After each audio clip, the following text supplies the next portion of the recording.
tentang bagaimana kita mesti mempersiapkan diri di hari-hari, di masa-masa ini. 1,5 tahun yang kita hadapi ini merupakan waktu-waktu yang cukup unik.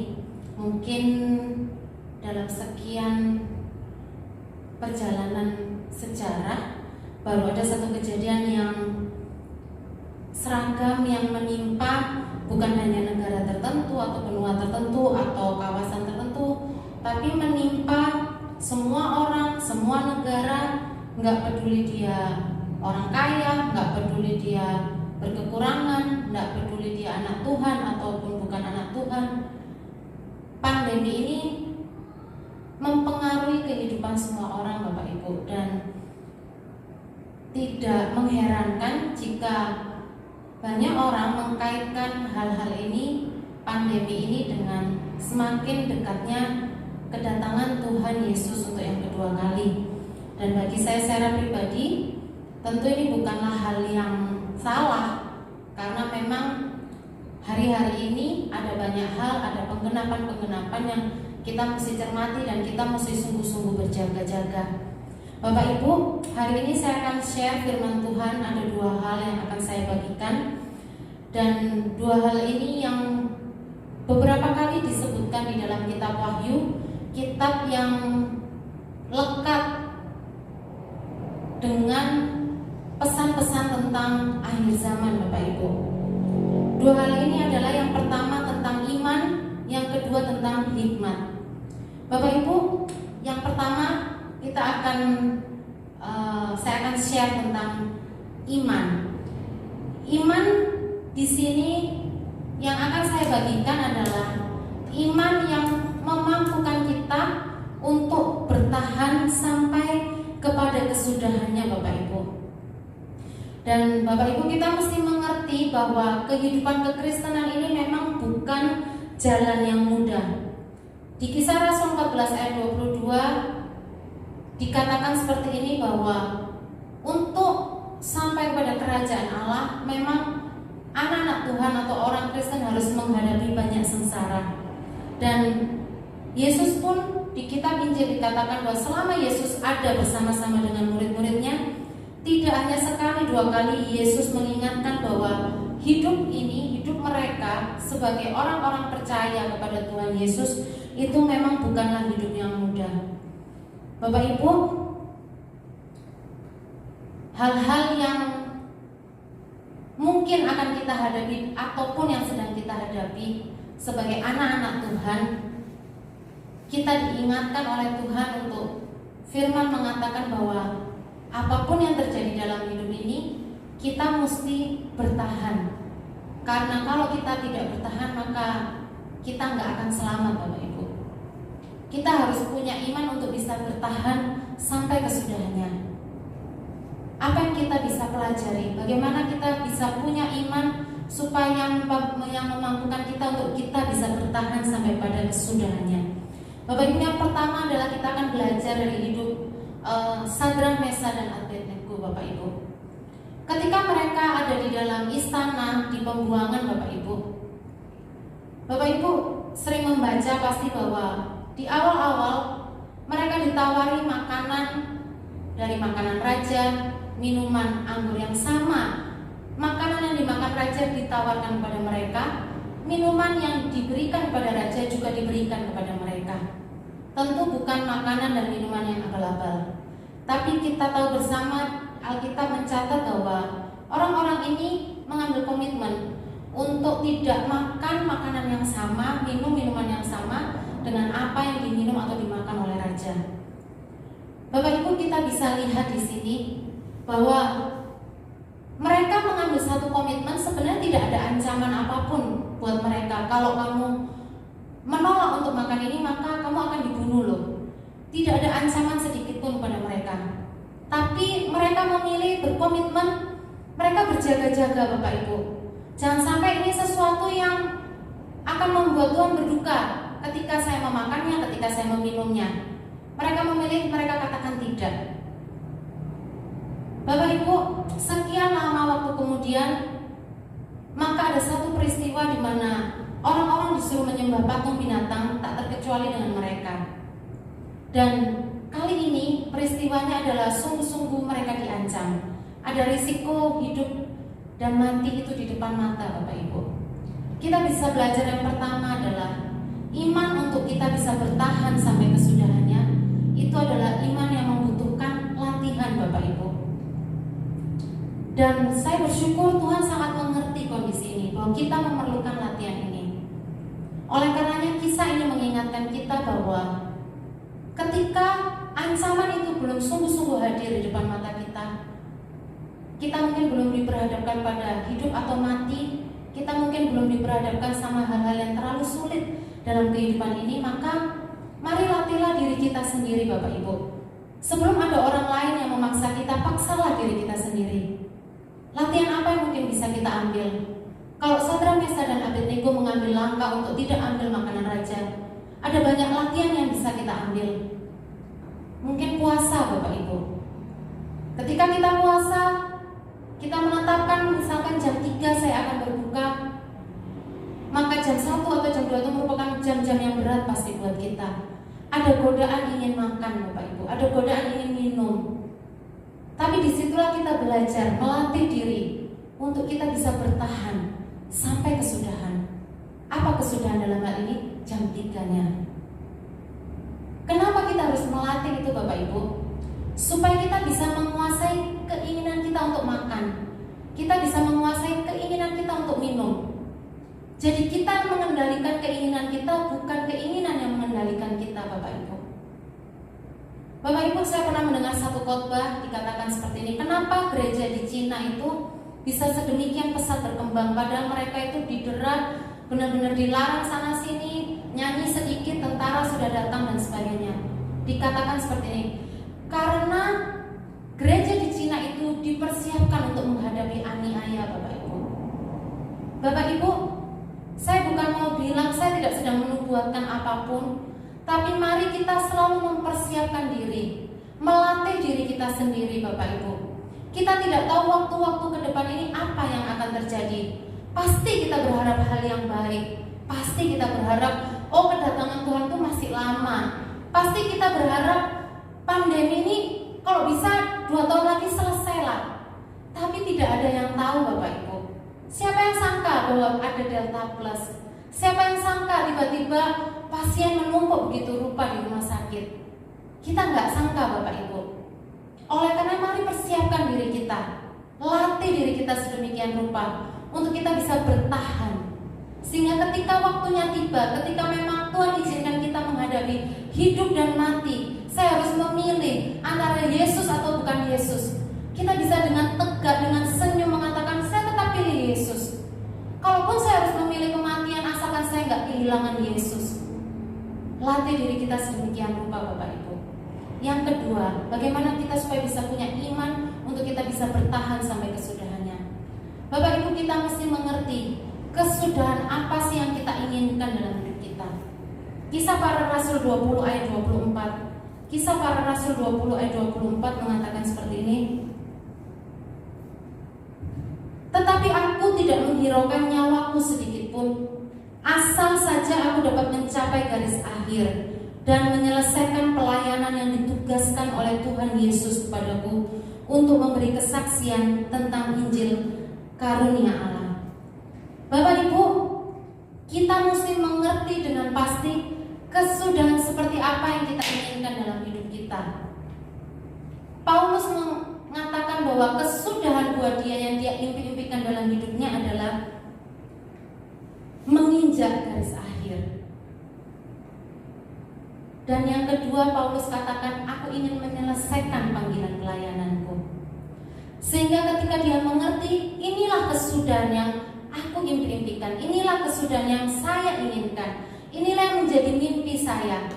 Maka ketika ada apapun yang mengganggu dalam pelayanannya, dalam dia menyelesaikan apa yang menjadi track pertandingannya, dia akan tetap bertahan, Bapak Ibu.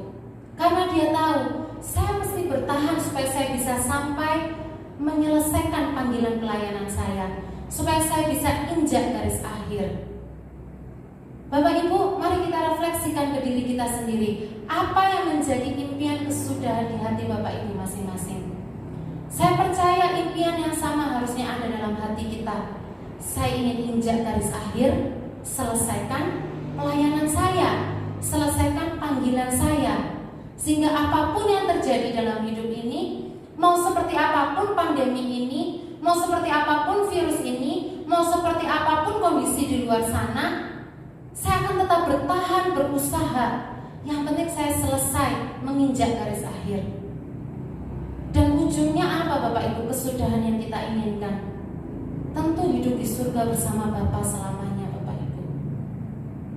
Maka ketika akan ada hal apapun dalam hidup ini, itu membuat kita tetap bertahan. Gak apa-apa, sedikit lagi. Gak apa-apa, ini hanya sementara. Sebentar lagi aku akan pindah alam kok. Gak selamanya aku menderita di dunia ini. Itu membuat kita bisa bertahan. Di waktu-waktu yang sulit ini, saya mau katakan Bapak Ibu, mari tetap kerjakan visi amanat agung Bapak Ibu. Kita tidak perlu pusing, takut dan sebagainya. Janji Tuhan tetap ya dan amin. Penyertaan Tuhan ada melindungi orang-orang yang mengerjakan visi amanat agung. Firman Tuhan bilang apa? Jadikan semua bangsa muridku, baptislah mereka dalam nama Bapa, Anak dan Roh Kudus. Ajarlah mereka melakukan apa yang menjadi kehendakku, dan aku akan menyertai kamu sampai kesudahan zaman. Maka ketika kita tetap melakukan visi amanat agung ini, percayalah ada perlindungan Tuhan yang sempurna atas kita. Bapak Ibu, firman Tuhan katakan apa? Iman itu bekerja oleh karena kasih. Kasih atas jiwa-jiwa itu harus ada dalam hati kita Bapak Ibu.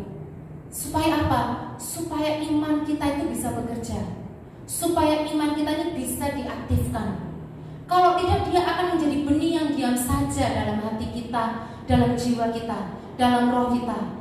Tapi ketika kita punya kasih seperti hati Bapa, kita punya belas kasih seperti hati Bapa untuk jiwa-jiwa, maka iman itu akan bekerja, maka iman itu akan aktif.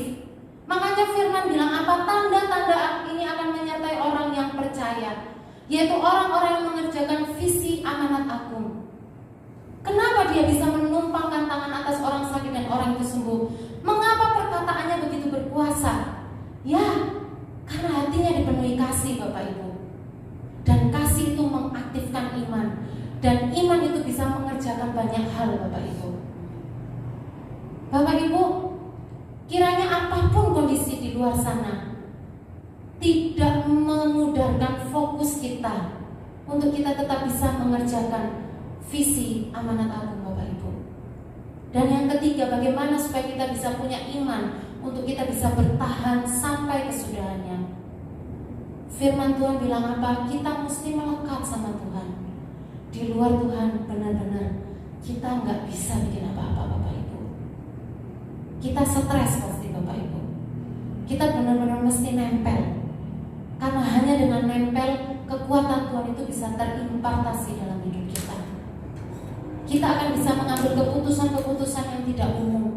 Kita akan tetap bisa berjalan dalam kesulitan demi kesulitan, tetap bisa melangkah tanpa rasa gentar, karena ada kekuatan Tuhan dalam hidup kita Bapak Ibu. Bapak Ibu, iman bertahan sampai kesudahannya Bapak Ibu. Ini bukan bicara soal boneka tidak. Ini bukan seperti, oh di luar sana ada COVID, saya nggak mau pakai masker, saya jalan aja masuk ke rumah sakit, saya doakan nggak pakai masker, nggak pakai alat pelindung diri. Tidak. Firman Tuhan katakan apa? Orang bijak melihat malapetaka, bersembunyilah ia. Kita tetap harus hati-hati Bapak Ibu. Tapi iman bertahan sampai kesudahannya itu bicara seperti ini Bapak Ibu. Kita punya komitmen untuk tetap mau senangkan hati Tuhan, untuk tetap mau nurut apa kata Tuhan Bapak Ibu, apapun risikonya.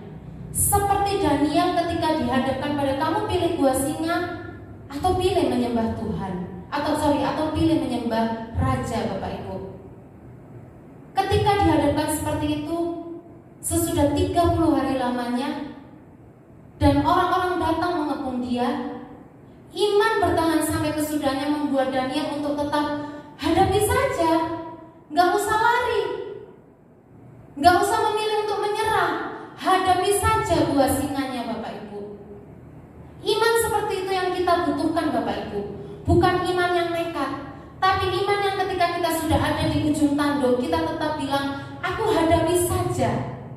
Dan percayalah Bapak Ibu, firman selalu membuktikan Tuhan tidak pernah berbohong, Bapak Ibu, bahwa perlindungan Tuhan itu pasti nyata, Bapak Ibu, pasti ada. Daniel tidak melakukan apapun, dia hanya perlu turun ke gua singa, dan selanjutnya Tuhan yang bekerja. Daniel tidak perlu menengking sana dan sini, tidak perlu. Dia hanya perlu taat, turun ke gua singa, tidak menyembah raja. Dia hanya perlu hadapi saja gua singanya. Selanjutnya itu terserah Tuhan. Selanjutnya biarkan tangan Tuhan yang bekerja, Bapak Ibu. Mari miliki iman seperti ini, Bapak Ibu. Ini memang bukan iman yang mungkin agak populer. Kita mungkin seringnya dengar iman, kita mesti punya iman supaya kita bisa melakukan hal-hal ini dan itu. Kita harus punya iman, kita berdoa supaya ketika kita berjalan kemanapun ada keberhasilan menyertai kita, ada pengurapan menyertai kita. Apakah iman seperti itu salah? Tidak. Saya pun juga berdoa untuk iman seperti itu. Kita butuh iman seperti itu karena orang di luar sana mesti melihat kita didandani, Bapak Ibu, dengan tanda-tanda yang heran. Tapi iman seperti ini sangat dibutuhkan. Iman bertahan sampai kesudahan sangat dibutuhkan ketika kita ada di masa-masa sulit seperti ini, Bapak Ibu. Mari latih diri kita sedemikian rupa, Bapak Ibu, supaya apapun yang terjadi kita tetap bertahan sampai kesudahannya. Yang kedua, firman Tuhan katakan apa? Wahyu katakan seperti ini. Yang penting di sini adalah hikmat, Bapak Ibu. Kenapa kita perlu hikmat, Bapak Ibu? Bapak Ibu, kita tahu bersama-sama berapa kali Yesus harus bilang ke murid-muridnya, aku ini akan mengalami aniaya dari imam kepala. Anak manusia akan disesah, akan diserahkan. Tapi murid-muridnya gak bisa tangkap apa maksudnya. Tidak sampai 1 kali 24 jam sebelum Yesus ditangkap, Yesus sekali lagi ngomong, anak manusia akan diserahkan kepada imam-imam kepala. Dan mereka gak paham, mereka gak ngerti, mereka gak nangkep. Apa akibatnya? Ketika Yesus ditangkap, mereka merespon dengan cara yang salah. Ada yang memotong telinganya pengawal, tentara. Ada yang lari sampai telanjang saking ketakutannya. Mereka lari kemana-mana saking ketakutannya, Bapak Ibu. Karena mereka tidak menangkap apa yang sedang terjadi jauh-jauh hari sebelum peristiwa itu terjadi beneran, Bapak Ibu. Maka firman Tuhan katakan apa di dalam Wahyu? Hikmat yang dimaksud di sini adalah kemampuan kita untuk bisa mengerti apa yang dimaksud oleh firman Tuhan mengenai sebuah peristiwa tertentu, Bapak Ibu. Yesus pernah katakan seperti ini, kita mesti ngerti, dikatakan kita akan lihat ya satu ayat.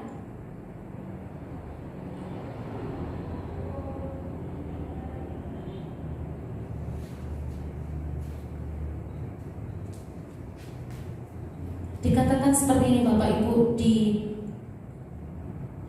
Matius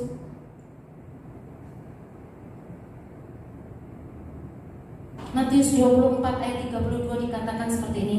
Tariklah pelajaran dari perumpamaan tentang pohon ara.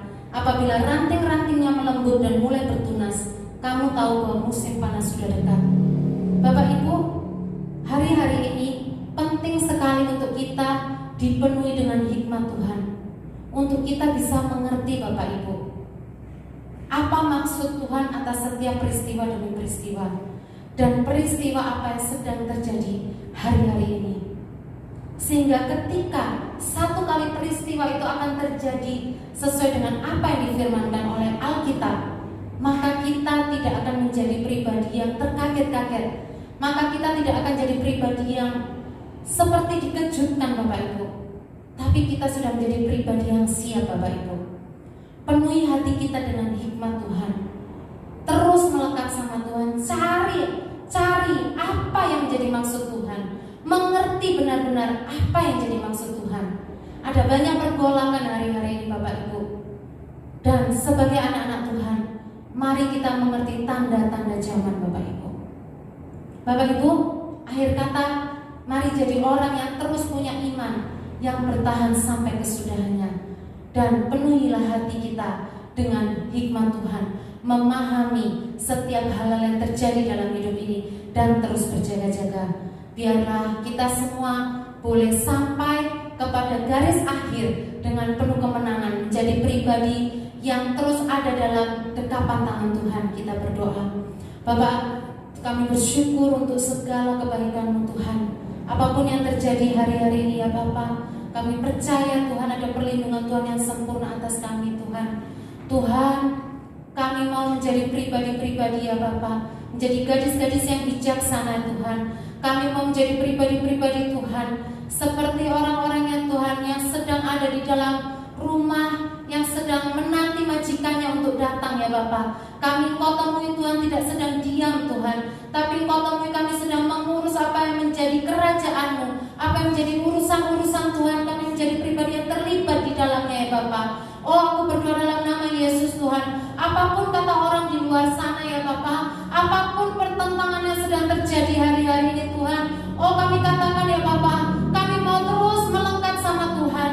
Kami mau terus dipenuhi oleh hikmat Tuhan, supaya kami boleh mengerti tanda-tanda zaman, supaya kami boleh mengerti hal-hal apa yang sedang terjadi hari-hari ini, dan kami boleh terus berjaga-jaga ya Bapak. Namun lebih dari segalanya Tuhan, kami mau tetap kerjakan amanat agung untuk Tuhan. Selama hari masih ada ya Bapak, selama waktu itu masih ada Tuhan, kami tidak mau menyerah Tuhan, kami tidak mau berhenti ya Bapak, karena akan ada waktunya Tuhan, ketika kami sudah tidak bisa melakukan itu semua ya Bapak. Oleh karenanya hari-hari ini Tuhan, biar kami tetap giat ya Bapak, kami tetap giat Tuhan, punya hati Yesus dalam hati kami ya Bapak. Di dalam nama Yesus Tuhan, kekurangan kami, keterbatasan kami tidak menghalangi kami untuk melangkah memberitakan Injil ya Bapak, tidak menghalangi kami untuk melangkah mendoakan orang-orang di luar sana ya Bapak.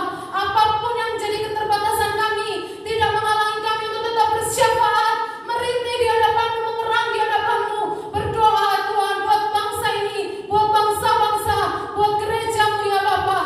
Terima kasih Tuhan, persiapkan setiap kami tubuh Kristus, persiapkan setiap kami Tuhan. Kami boleh memasuki peperangan dengan kuat ya Bapak di dalam nama Yesus Tuhan. Terima kasih Bapak. Aku berdoa tidak ada satupun dari umat-Mu yang gugur ya Tuhan. Di dalam nama Yesus Tuhan, di dalam nama Yesus, di dalam nama Yesus Tuhan. Hari-hari ini Tuhan, ketika mereka mendengarkan pesan ini Tuhan, kiranya dibangkitkan iman mereka ya Bapak, dibangkitkan kepercayaan mereka ya Tuhan, bahwa harapan masih ada Tuhan, dan kami harus bertahan Tuhan sampai kesudahan itu datang Bapak. Terima kasih Tuhan, kami mengucap syukur. Di dalam nama-Mu kami sudah berdoa, haleluya, amin.